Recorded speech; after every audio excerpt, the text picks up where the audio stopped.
then the same reservations have also been made for them in the government jobs.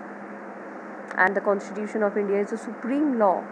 It is respected and accepted by the institutions and citizens both, because it is this Constitution of India that protects the fundamentalities of citizens and the country as well.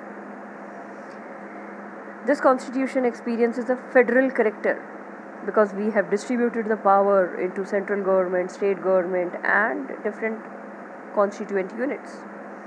It is a written document, as I told you, and it is partially flexible as well as rigid also. The judiciary of India, yet obvious, is supreme, and the bicameral legislature exists in India.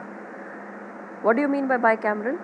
Means there are two houses in the parliament, Lok Sabha and the Rajya Sabha. The Constitution has a centralized idea of national unity, as its preamble outlines the objectives of Constitution by providing justice, equality, fraternity, liberty and unity and integrity of the country.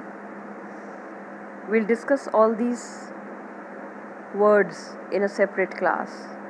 The philosophy of the Constitution can be approached by getting the concept of Constitution in a clear manner, grasping or analyzing the set of ideals in a Constitution as well as a detailed justification for the same.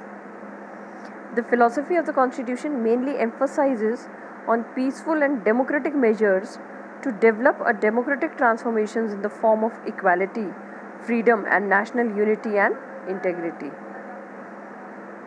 That's all for today, children. I hope you understood all these topics. Thank you and have a nice day ahead.